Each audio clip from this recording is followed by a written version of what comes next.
When my son Devin made the decision to move into the lavish mansion of his millionaire mother-in-law, Vivian Sterling, his wife, Candace, who insisted on being called Candy, followed him eagerly, as if she had somehow been released from captivity. That captivity in her mind was me, and the house she never stopped complaining about. I remember her final words that day. I remember them word for word, sharp like broken glass thrown at me from the open door of the imported sedan that Vivian had sent to scoop them away as if they were royalty. "Rot in that dusty old house, you washed-up old-timer." She shouted it so loud, the neighbors stepped out onto their porches to see the source of the drama. Devin didn't say a single word. His back was straight, his face blank, his hands busy lifting the last suitcase into the trunk. He climbed into the front seat, started the car, and pulled away, without so much as a glance in the rear-view mirror. I stood there like a statue on my own porch, hands hanging uselessly by my sides, watching them disappear into the kind of life they always envisioned. Gates, servants, chandeliers. Grand dreams wrapped in golden lies. Not one call came after that. Not one text. A full 3 months passed in silence, as if I'd died and no one had the decency to inform me. Then, it happened. A Thursday afternoon, the sky was gray, undecided between light rain and late sun. I wasn't expecting anyone, but when that battered rideshare pulled up in front of my house, I knew in the marrow of my bones it was them. Devin stepped out first, then Candace.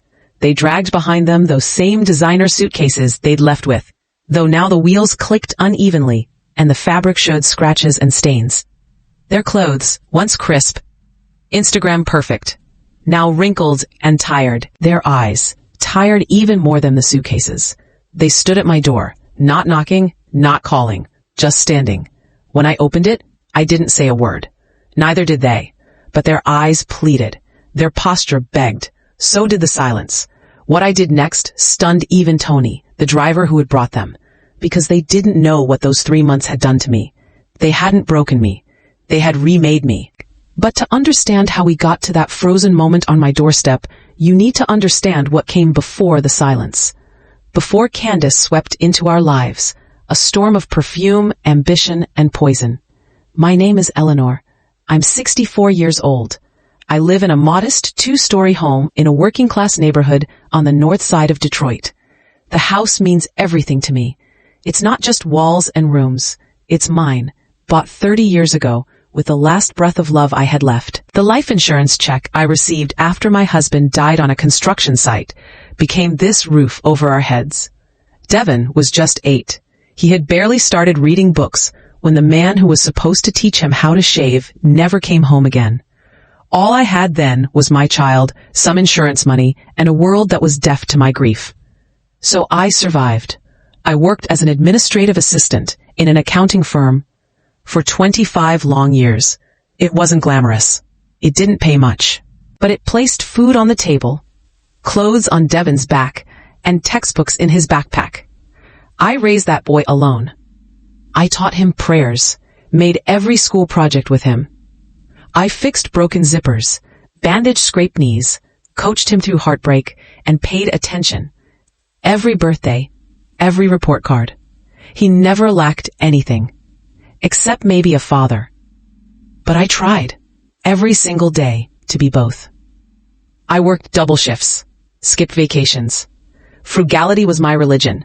My savings poured into his education, tuition, supplies.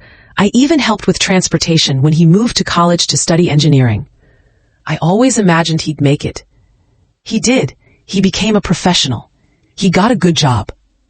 I truly thought that all my sacrifices had finally sprouted into something beautiful. Then she came, Candace. He met her at a corporate retreat just over 4 years ago. She was in public relations, spoke with beautiful vowels, always perfectly dressed. Not a strand of hair out of place. From the very moment she walked into our home, she seemed off, too polished, cold. When Devin introduced us, I smiled. I reached out to hug her, like I do with everyone. She offered me only a stiff hand, a handshake that barely lasted a second, like she was afraid I might stain her expensive blouse. I should have known. I did know, but I buried it. I looked at my son's hopeful eyes and said nothing. 6 months later, they were married. A small wedding. My finances couldn't handle anything too grand, and Devin, bless his heart, told me not to take on debt. I made everything myself. The food, the decorations, even a little playlist from songs Devin loved as a kid. Candace was sour the entire time. Her mother didn't even bother to attend. Instead, Vivian, her legendary mother, sent a designer gift and a folded note that said she was indisposed. Europe, of course. I made my famous baked mac and cheese, collards, fried chicken. I spent the entire night in the kitchen, mopping sweat, smiling through the heat. Candace took a bite, made a face, and whispered to her cousin, "Tastes like cheap takeout." That's how we began. That should have told me everything I needed to know. But I kept fooling myself. After the wedding, they moved in. Temporarily, they said. A couple of months, just until we save enough for a down payment. I was thrilled. My baby was back. The house filled with voices again. I refreshed the upstairs room, cleaned windows, put up new curtains, laid out crisp sheets, dusted and polished. We'd be a family again. I believed it with my whole naive heart. But from the first night, I noticed something. Candace couldn't stop finding flaws. The smell, the faded walls, the small bathroom, the creaky floorboards, and the ancient furniture. Every day, there was something new, a new target. Devin would chuckle nervously and say, "She's just used to high-end condos, Mom. Give her time." And I did. I gave her all the time in the world. I swallowed every insult like broken glass, kept cooking, kept cleaning, kept pretending that maybe one day, something between us would soften. Weeks passed, then months. Candace stopped eating my food altogether. She started ordering lunch and dinners from expensive restaurants. Bags and boxes from the fanciest places littered my counters, containers I would find and quietly throw away. She hosted her tight circle of friends and apologized, loudly, for living somewhere so humble, as if I wasn't standing just around the corner. Devin became quiet. Work-strained, he said. He started coming home later. Sometimes he didn't come home at all. When he did, he and Candace would stay locked in the upstairs room. Arguments echoed through the floor. "I can't stand it here." I heard her say once, "My mother was right. This was all a mistake. I deserve better." "You deserve better." That's when Vivian started appearing. Not visiting, inspecting, always in an imported car with a driver parked outside like some kind of diplomat. She'd float in, dressed like she was about to give an award speech, always glancing at my walls, my floor, my curtains, like they might crawl. She sat on the edge of my couch, like it was contagious, and she talked, for hours, about Devin's promise, about connections, about the right people he needed to be around if he wanted to climb higher. Peeking at me between sips of tea with a frozen smile, she'd say, "Eleanor, it's admirable. What you've managed to do with so little. Not everyone has the good fortune to be born into position." Every word from her was dressed in silk, but cut like a razor blade. And still, I stayed kind. I never fought her, never insulted her. Because I thought, if I just showed her grace, if I modeled patience, one day, Candace and her mother would understand that I only wanted the best for Devin. What a fool I was. To women like Vivian and Candace, kindness is weakness. They smelled it on me like blood in the water. Everything changed the night Vivian came for dinner. It was a Friday. I scrubbed every inch of the house, polished the floors till they shone, pressed the tablecloth, placed fresh flowers in the vase, set the dining table like it was a holiday, because, in a way, I was hoping it would be a turning point. I wanted them to truly see me, and maybe even appreciate me, for once. Candace had barely spoken to me all week, cold, distant. But that night, she was glowing. She chattered, she smiled, she looked radiant. Vivian arrived in one of her usual gowns, draped in gold and pearls, and just enough perfume to leave a trail behind her. Her eyes darted quickly around the room as she walked in, still full of that polite disgust. But she pretended not to notice the effort I had made. Over dinner, she talked and talked. More stories about Europe, her estate, the parties she attended, the people she knew. Names dropped like gold coins on cheap floors. Then, wiping her lips neatly with the cloth napkin I had folded, She turned to Devon and said it. Devon, sweetheart, why don't you come live with me? I have an entire wing I don't even use. 3 bedrooms, 2 baths, a private balcony with a view of my rose garden. Candy would be much happier there. And you, my dear, can finally focus on your career, without distractions. Without something else, she meant. Without me. She didn't even glance in my direction this time. She didn't have to. The silence that followed, you could have sliced it. Devon stared down at his food. Candace's eyes sparkled. And me. I felt my heart slam against my ribs. But I smiled. Soft, tight, contained. Devon has to decide what's best for him, I said. My voice steady, even as everything inside me crumbled. And he did. Of course he did. The next week was silent torture. Devon barely spoke to me. I tried, but our conversations were reduced to hard nods and mumbled replies. He acted like he was already on his way out, already partially packed. Candace. She glided through the hallways like a woman who had escaped a cage. She had her phone glued to her hand, constantly describing the mansion to her friends. Marble countertops, Italian chandeliers, a foyer bigger than the whole block, bragging, glowing, rejoicing. I would stand in the kitchen and hear her say, "Finally, we've upgraded. This place, it was just a stepping stone." She didn't mention me. Not once. It was as though I had been edited out of her entire memory, entire existence. 2 nights before moving day, I found Devon in the kitchen. He was getting a glass of water, alone. I stood in the doorway for half a second before walking in slowly, gently, like approaching a wild animal. "Son," I said quietly, "are you sure about this?" He didn't look at me. His fingers tapped the counter. "This is your home. It always will be." Finally, he put the glass down just a little too hard and said, "Mom, I'm not a kid anymore. I need to build my own life. Candy isn't happy here." I swallowed. "And you?" I asked. But he said nothing. He just walked away. Moving day arrived. With it, a light drizzle and a small rental truck. They didn't take much. What could they? Most of the furniture, the actual core of the home, belonged to me. But Candace made sure to collect each gift I had ever given them. Every wedding present. Every framed photo. So long as I wasn't in them. It was like she was trying to erase every trace this house had ever made on their life. And I helped carry the boxes. Devon avoided my eyes. Candace gave directions like a commander in a war she believed she had won. When everything was loaded, Vivian's black town car swept around the corner and stopped right in front of my driveway with a loud, confident puff of brakes. She didn't even get out. Just sat in the back, windows tinted, engine humming. Candace practically skipped toward the car like she was headed to a red carpet. Devon dragged the last 2 suitcases. He paused near the trunk, looked at me, and for one blink and you'll miss it second, our eyes met. I caught a flicker, so faint it was almost imagined. Guilt. He opened his mouth, maybe even considered saying something. But that's when Candace's voice cut the air. "Devon, come on, let's go." And just like that, the moment died. He turned. "Take care, Mom."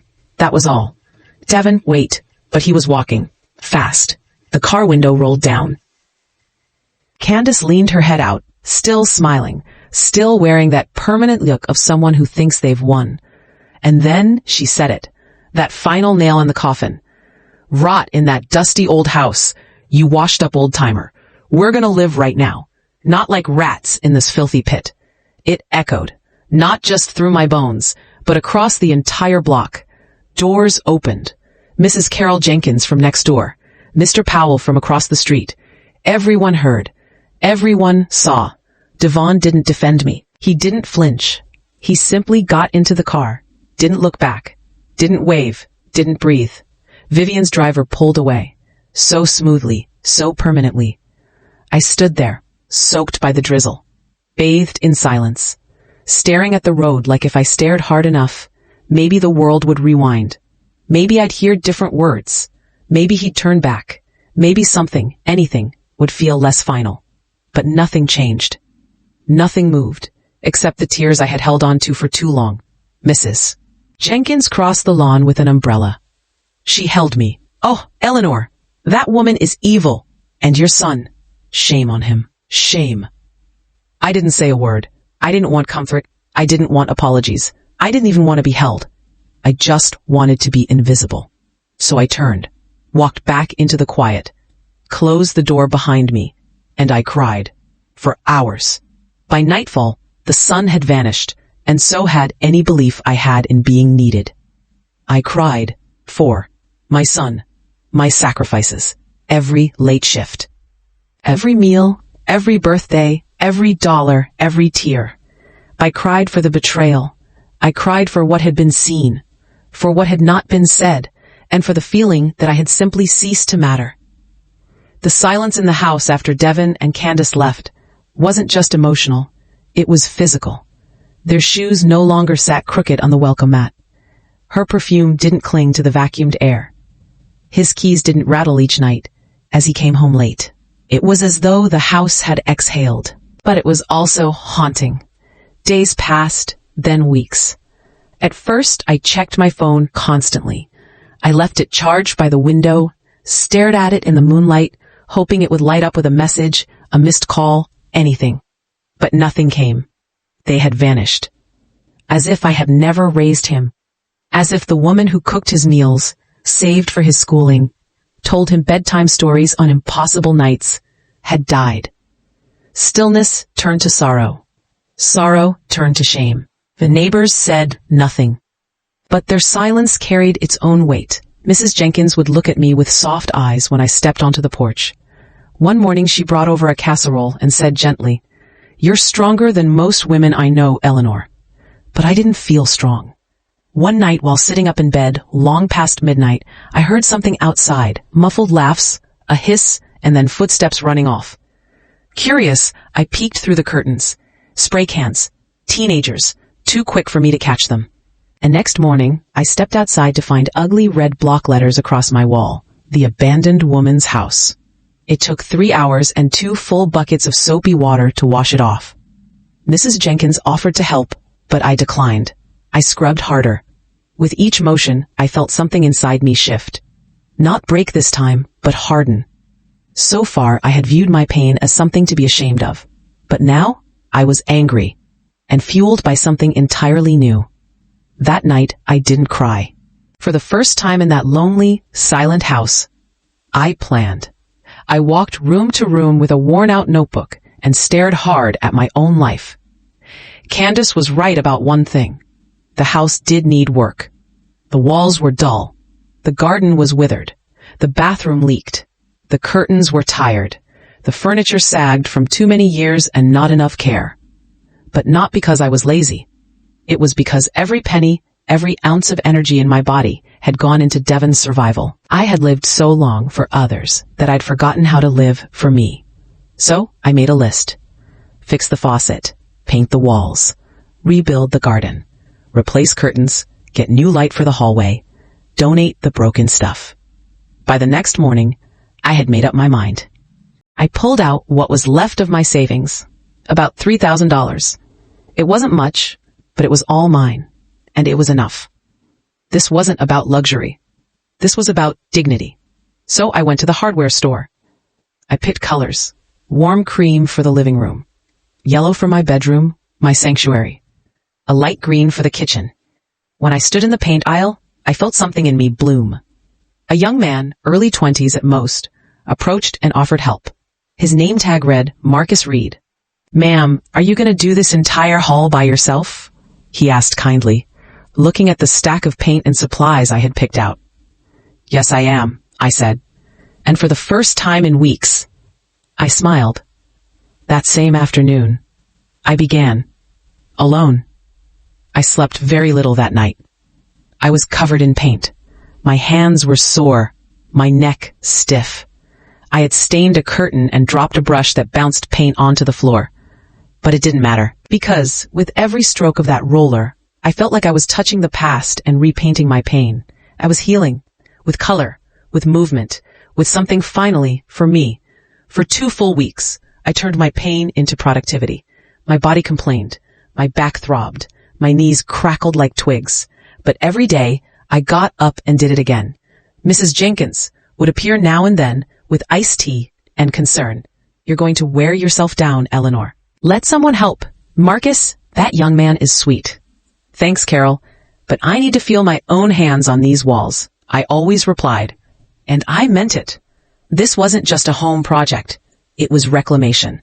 By the end of the second week, my living room no longer looked like the place I used to cry in.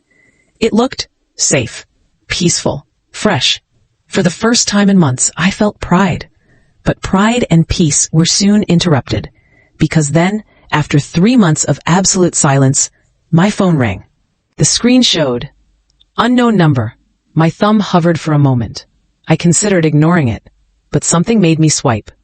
Hello. There was a beat of silence. Then a familiar voice, shaky, hollow, Mom. My heart thudded against my ribs. Devin. I sat down slowly on the edge of the couch. Devin, are you okay? Yeah, I'm okay. Listen, Mom, I need to ask you something. A favor. Not, how are you? Not, I'm sorry. Not, I've missed you. Just a favor. I kept my tone controlled. What is it? He paused. I could hear muffled sounds in the background. Perhaps a busy street. Perhaps Candace's voice. I need to borrow $5,000. Just for a couple months. I swear I'll pay it back. I really need it right now. And there it was. A slap wrapped in politeness. A knife with a ribbon tied around the handle. I said nothing for a long time. I had just over $5,000 in my account. That's all I had left. What wasn't already invested in candles, curtains, paintbrushes, and peace? Devin knew that. He knew I wasn't rich. Devin, what do you need it for? It's just things. Stuff came up. I can't explain. Anger began curling in my chest like heat rising in a boiling pot. Don't you live in a mansion with your rich mother-in-law? With gardens the size of football fields and imported furniture? His voice changed, cold. Look, Mom, don't start. Are you going to help me or not? I felt my hand shaking. Not from fear now, but from rage. The boy I raised wasn't on the phone anymore. This was a man shaped by pride, pretending not to hear the cracking of every bridge. Devin, I said, you haven't spoken to me in 3 months. You didn't call to say sorry. You didn't check to see if I was okay. The only time I hear your voice is now, and it's because you want money. Silence. Then I heard Candace yelling faintly in the background. Just hang up. I told you she's useless. Devin finally said, forget it. I knew you'd do this. You're always the same, always the victim. Click. He hung up. I sat there in silence, the hum of the refrigerator the only sound. It should have shattered me, but weirdly enough, it didn't. Instead, I felt liberated. For the first time in my life, I had said no to my son, and it felt like the exact, painful, right thing to do. That night, I called Jasmine. She picked up on the first ring. Tell me everything, she said instantly. I did. She whistled under her breath. $5,000. Something's going on behind those mansion gates, Eleanor. Believe me, real millionaires don't need $5,000 loans. They call their bank, not their mothers. You think so?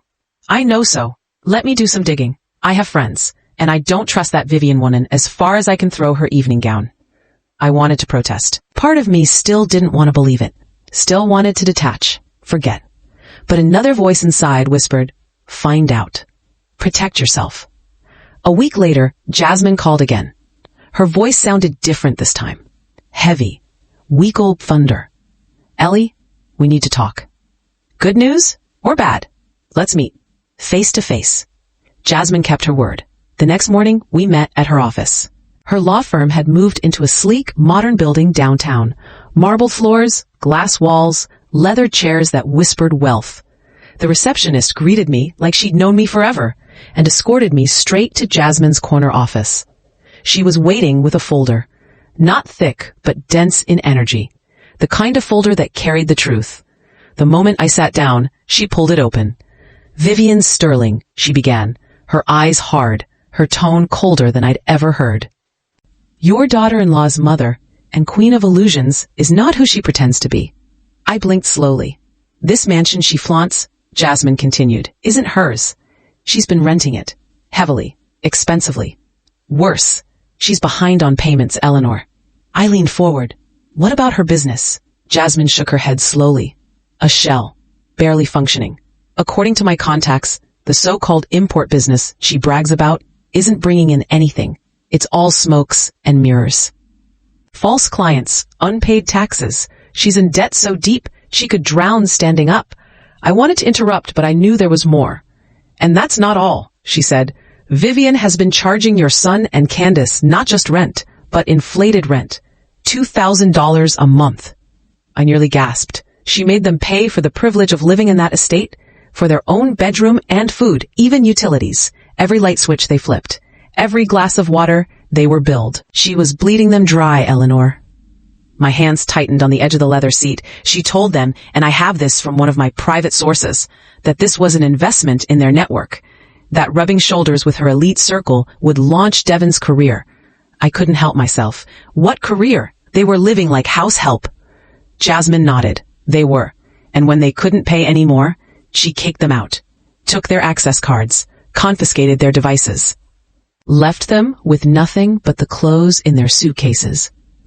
I stared down at the documents, black and white truths written in legal language. So many lies embedded under that luxury. She used them. My voice trembled. She used my son. Yes, Jasmine said firmly. But let's not forget, your son made choices. He allowed this. Even let it happen at your expense. That stung, but it was true. What should I do? For now, Jasmine closed the folder. Nothing. Keep this information safe. It's yours. You don't owe them rescue. You owe yourself protection. I nodded, but a storm had begun to build in my chest. It wasn't anger, not sadness either. It was clarity. And clarity, as I was about to find out, was everything. 2 weeks passed. One rainy Thursday afternoon, thunder softly muttered over Detroit's cloudy skies. I was in the kitchen, folding clean towels, when the doorbell rang. When I opened the door, there they were. Exactly 3 months and 2 weeks since Candace had screamed at me in full view of the neighborhood. They now stood before me with those same suitcases, soggy from the rain, their wheels twisted, dragging like injured limbs. Devon's shoes were soaked through to his socks. Candace's dress, the green one I remembered from their moving day, was now creased and stained at the hem. Her cardigan clung to her body like it was fighting the droplets. Her expensive hair was tied into a weak, frizzy bun. Her eyes, red, exhausted, hollow. Tony, their rideshare driver, stood awkwardly in the background, pulling the last suitcase from the trunk. Mom. Devon's voice cracked, barely audible under the rain and his own shame. We need to talk. I didn't move. The air between us was heavier than the clouds above. Can we come inside? Candace looked down at the porch, like stepping up without permission might break her. I looked beyond them, at my garden, blooming now, my front room with freshly painted walls and light beige curtains. Everything shined, not because it was rich, but because this time it was mine. And there they stood, expecting me to do what I had always done. Make room. Make peace. Make tea. Not this time. Talk, I whispered. Now you want to talk. 3 months ago, they'd left in a luxury car, swearing off the dust and dignity of my home. Now they returned in a battered rideshare, hoping for mercy.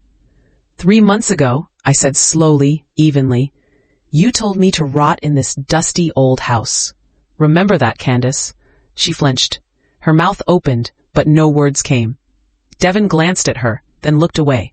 We made a mistake, he finally said. A huge one. I raised my eyebrows. Oh, did the mansion not turn out the way you dreamed? Was the pool too cold? Or was it Vivian herself who turned you out like stray pets? Tony approached, unsure of how to break the tension.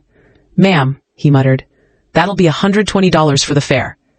Devon's cheeks colored. I don't have cash, he said. The app wasn't working in the rain. Tony frowned. I need cash today. Candace rummaged in her designer handbag and pulled out a crumpled $50 bill. Devon checked his pockets and offered a savvy $20. Together, they could only gather around $115. They both looked at me, silently asking if I'd reach into my purse and, again, save the day. But I didn't move. I crossed my arms.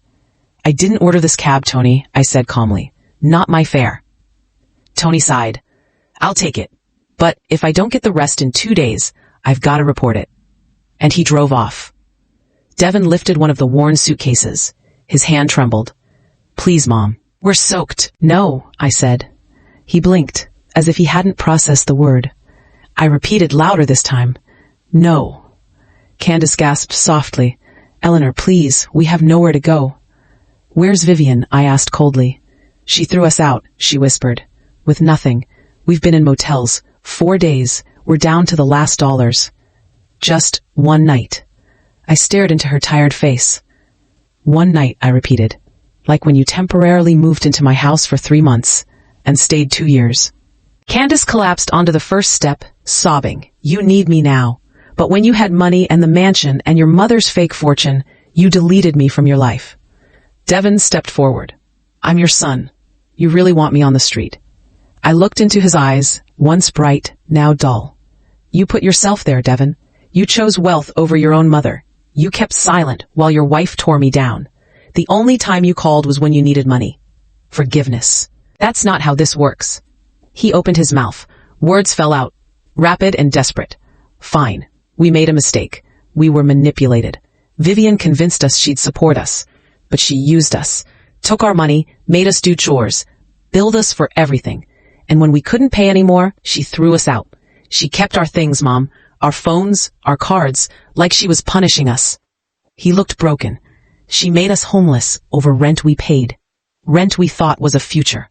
I didn't respond. "Not yet." Candace looked up. "Please, Eleanor, please, we lost everything. But I remember what you said. Family is family. You said love doesn't abandon." I stared long and hard. "Family," I said slowly, "goes both ways. I sacrificed everything under this roof for 30 years to raise that boy. And he erased me the minute a chandelier dangled above his head and a swimming pool sparkled in sunlight." They said nothing. "You didn't come back to restore anything. You came because you had nowhere else to go. I was your backup plan. Your plan Z. Well, guess what? I don't answer when people dial me based on desperation." They fell quiet. The rain beat down into their silence like a judge's gavel. Then Devin whispered, Just let us in for one night. Tomorrow, we'll be gone, I swear." "You made beds with lies," I said. "Now you sleep wherever those lies leave you." I turned. I reached for the doorknob. Devin's voice cracked behind me. "Mom, please." I paused, then murmured, "This is no longer your home." And I closed the door. Behind it, I leaned my back into the wood. Tears gathered, but these were not tears of heartbreak. They were tears of liberation, of power, of finally saying no. Outside, I heard the soft sound of a suitcase falling sideways. Candace is weeping. Devin pacing. Then Mrs. Jenkins' voice, offering shelter. Mr. Powell murmured something, maybe money, for a room. My neighbors, the same people who once pitied me, now saw my strength. I didn't open the door again. That night, I slept in peace. The day after I closed the door on Devin and Candace felt strangely peaceful. It wasn't joy, not even relief really. It was release. That night, I didn't sleep much. I sat on my freshly painted sofa, ran my fingers along the curve of the mug as I sipped hot tea, and just sat with it all. The decisions, the consequences, the thin line between love and self-destruction. For the first time in my life, I had put up a wall. Not a wall to keep love out, a wall to keep disrespect from finding home again. And that wall, it was firm, unapologetic, and standing tall. The next morning, I wandered out to my garden with coffee in hand. The rain had left everything shining, even the flower petals I had planted weeks ago. I smiled, seeing a butterfly hover over a bloom like it too, sensed that the energy here had shifted. This home, this sanctuary, was no longer a place of sorrow. It was mine. At around 9 a.m., I heard a gentle knock at the door. It was Mrs. Jenkins, standing there with a tray of warm cinnamon rolls and concern stitched all over her face. "Oh, Eleanor, I just wanted to check in on you." She took one step in, then paused, eyes scanning the fresh paint, softly glowing curtains, the vase of picked wildflowers I had arranged myself. "Your house," she said quietly.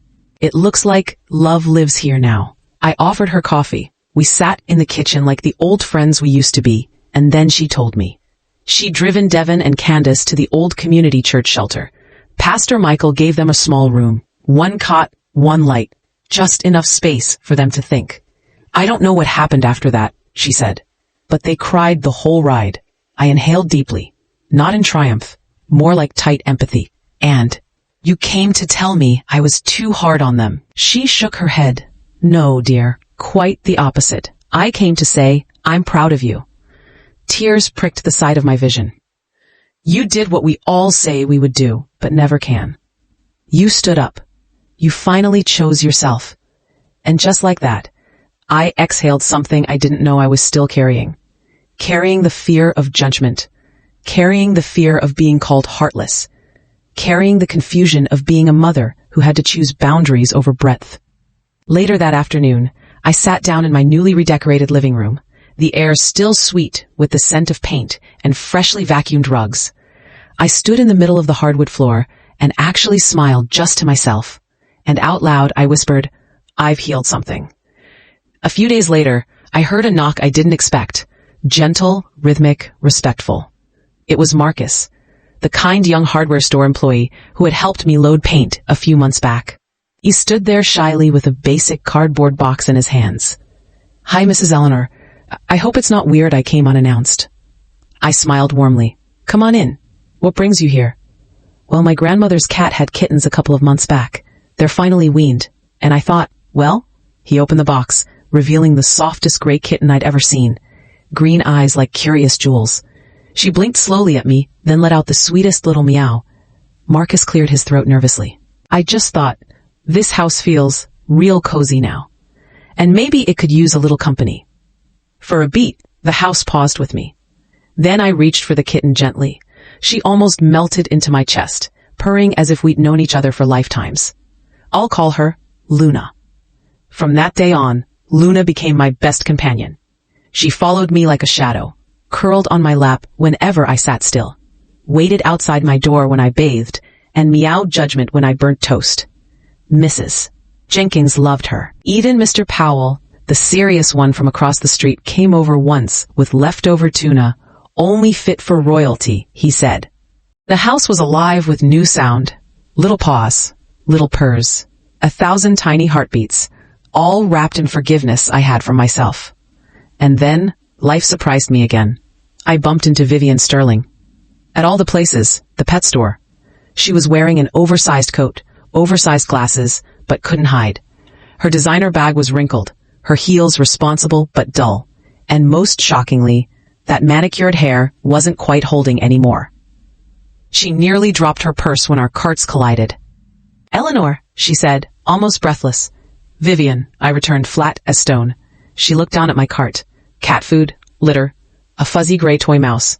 Then she looked at me, expecting the same old woman, the tired mother with sacrifice on her shoulders. But what she found was a woman who stood taller, unbothered, armored, but soft-edged. So, she said as if trying to recover ground, I heard Candace and Devin came to your place. They did. And you turned them away. I did. She laughed sharply, but it didn't sound like judgment anymore. It sounded defensive. I don't blame you, she said. They failed. I thought Devin had fire. He turned out softer than tissue. That's when I had enough. Don't you even mention my son. He's more than you'll ever be. Because even now, even broken, he has more humanity than the empire of lies you built. Her lips parted, but I pressed forward. Slowly. I know things, Vivian. I know your mansion isn't yours. I know your cars were leased. I know your business was a mask for laundering. I know you're under investigation. Multiple agencies. And I know you stole from your own daughter and her husband. She went pale. You don't know anything. I know enough, I answered. Calm. Stone cold. And so does the court. I didn't wait for her reaction. I placed Luna's toy mouse on the checkout tray and walked away. My hands were trembling, but with power, not fear. That same evening, Jasmine called. She was nearly breathless. Eleanor, Vivian's been arrested. I sat down slowly. Fraud. Multiple counts. Tax evasion. She's going to court. My source said she's looking at least 5 years, no parole. I didn't smile. I didn't smirk. but inside, something untied itself gently. "And Devon?" I asked after a pause. Jasmine reassured me. "He isn't implicated. None of the documents had his signature. He didn't even know the business wasn't real. He's legally fine." "But," I waited, "they've lost everything." I nodded slowly, hand on Luna's back as she curled into my lap. "They needed to lose it," I replied gently, "or they'd never find what matters."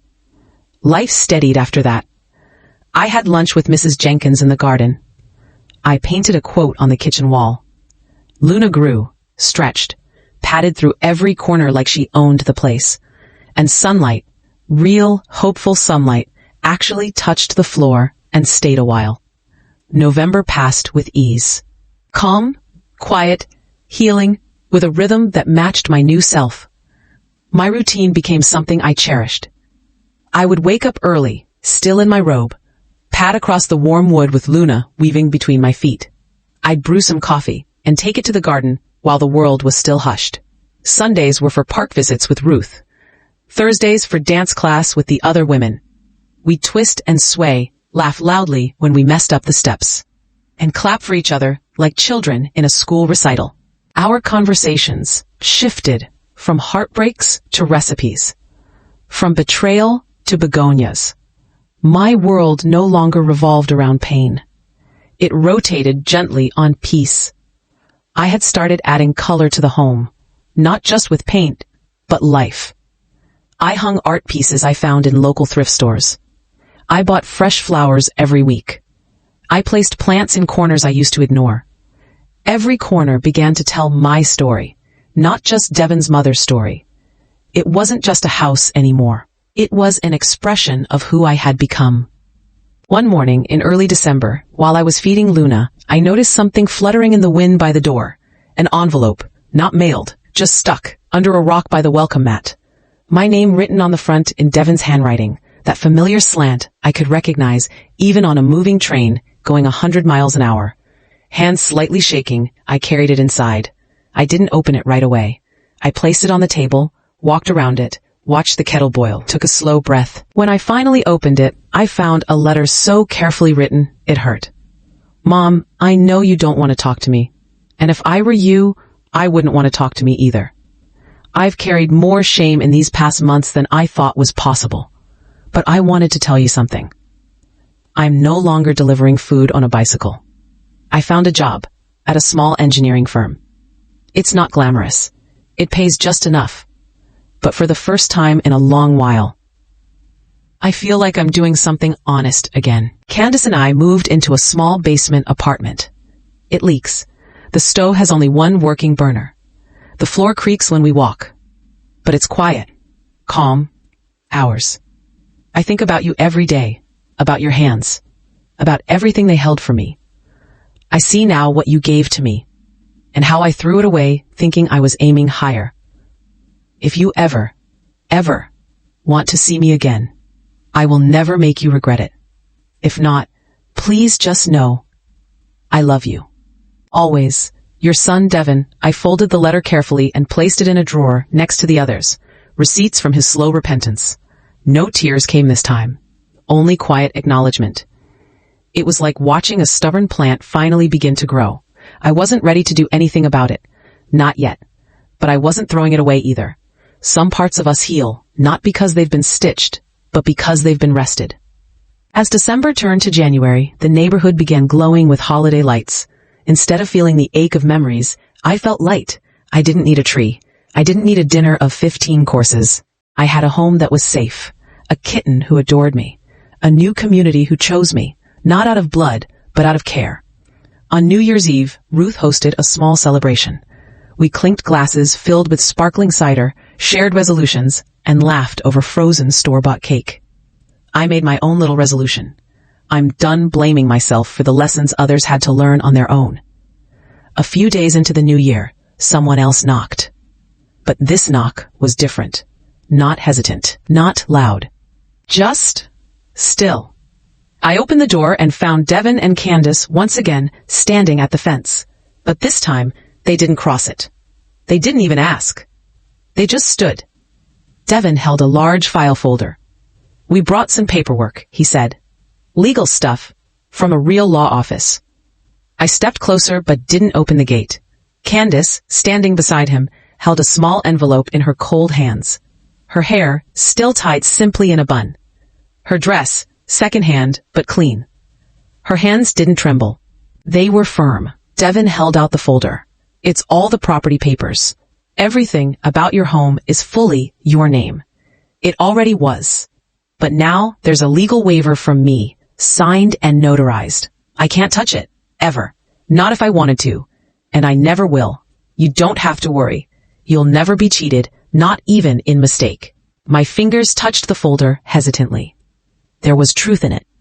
Paper that legally matched the first line of dignity they'd shown in years. Then Candace stepped forward. I also brought this. She handed me the envelope. It was thin, light. Inside were 10 $50 bills. It's $500 from what we've managed to save. We know it's nothing, but it's our repayment for the food, the roof, the love we ignored. Every single month we'll send you more. I didn't say anything for a long while. I looked back at my porch, at the warm light behind the glass. At Luna, sitting in the window, watching two strangers return their guilt in the form of paper and snow-soaked apologies. We're not here to ask for anything, Devin said quickly. Not forgiveness, not entry. Candace nodded. Just to make sure the door we slammed never creaks open unless you choose to open it. That, I believed. That meant something. I didn't open the gate. Not right then. Instead, I nodded gently and said, thank you for thinking of my peace before your need. Devin nodded.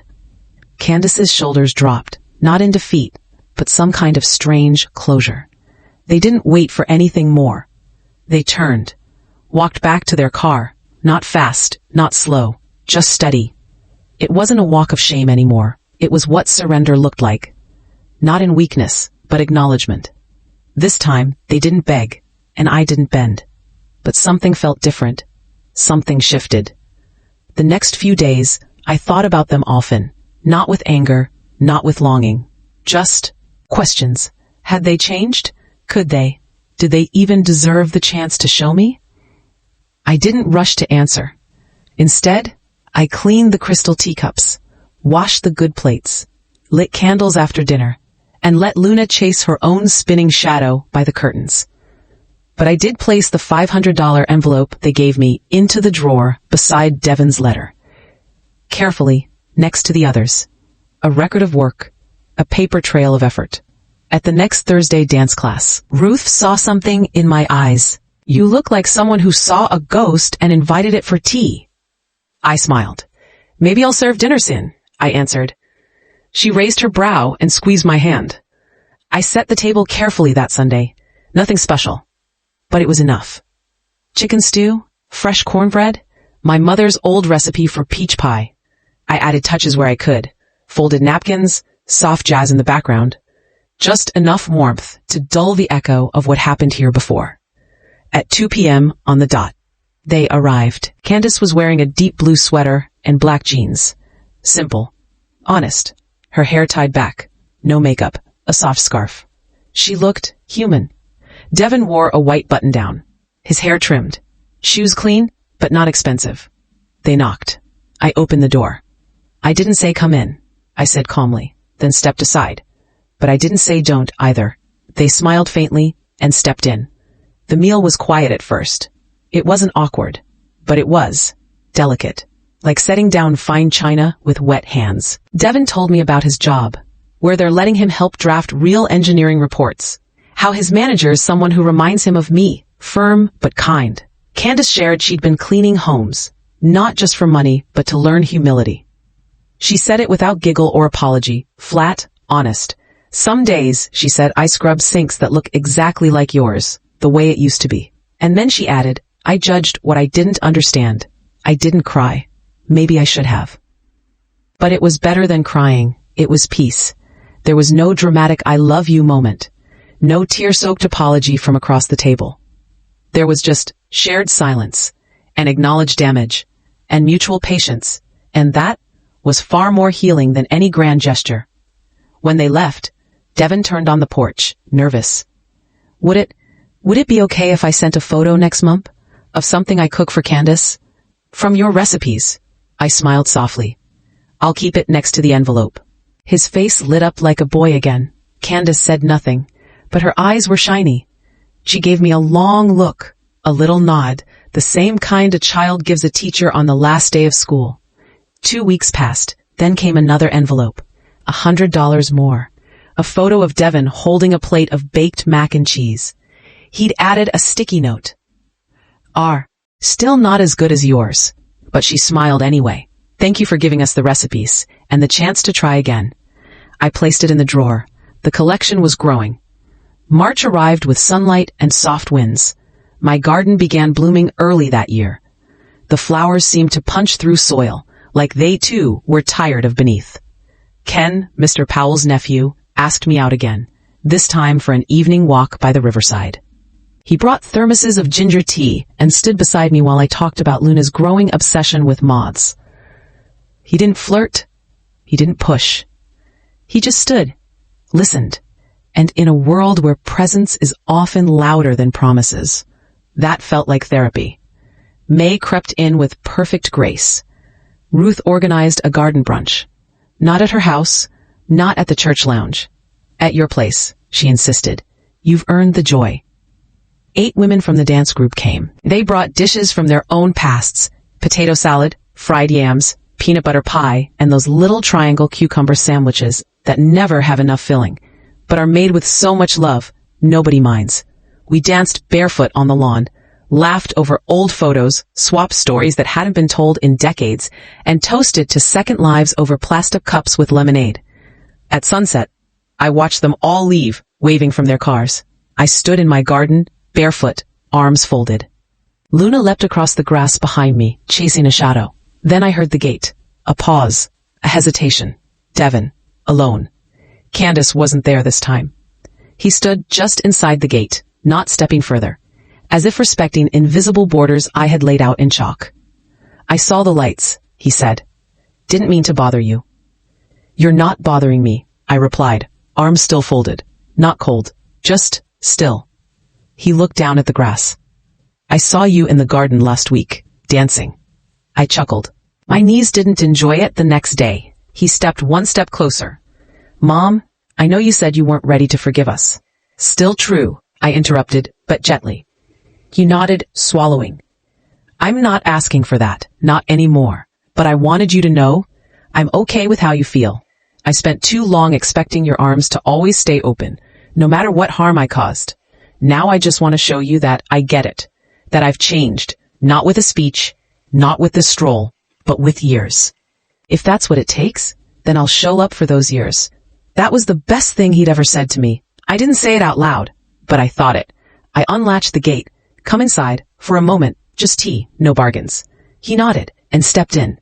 Devin sat on the garden bench, just where he used to as a teenager. Only now, the man sitting there wasn't the same boy I used to call to dinner from this very porch. There was something in him now, something quieter. Maybe it was the weight of humility. Maybe it was wisdom, finally earned. Or maybe it was simply the kind of stillness life eventually teaches after it's torn through your ego like a storm. Luna hopped down from the window, padded softly to the edge of the bench, and climbed into Devin's lap. He smiled. I think she forgives me, he said lightly. I didn't answer right away. I just watched him pet her. His hands slower, gentler than I remembered. She didn't live through what I did, I replied.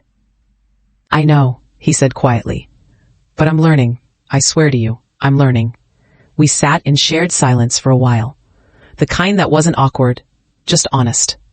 After a few minutes, he stood. Thank you for the tea, Mom. I opened the gate while he walked out. No tears, no promises. He simply said, I'll send you next month's payment this weekend, and maybe another photo, if my new rice recipe doesn't kill Candace. I chuckled softly. He turned, walked away. Luna followed him halfway, then stopped, looked back at me, and returned. Smart cat. March turned to April, and with it, new petals, new growth, and strangely, a new Eleanor. Not the woman who once longed for her child to turn around and say sorry, but a woman who had stopped waiting at windows and now sat in the center of her own life, not its corners. The envelopes continued. Every month, $100. Sometimes $150. Once it was $75 and a note that read, "Sorry, had to fix a shoe." But it always came with something real. A photo. A new dish. One time it was a picture of their small, handwritten grocery list. Eggs, milk, pepper, dollar store cleaner, 1 rose.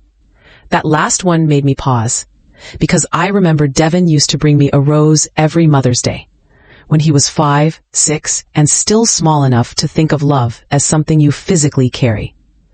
Maybe a part of him still did. One warm afternoon in late May, while I was pruning the roses Devin once planted for me as a little boy, Candace arrived, alone. Again, she didn't enter. She stood at the gate. "I just came to say thank you." I raised a brow. For what? For allowing Devin to rebuild, for letting us try, even if we don't deserve it, and for holding the line when I was too weak to respect you. This was different from her other apologies. There was no panic this time. No pleas. No begging. Just ownership.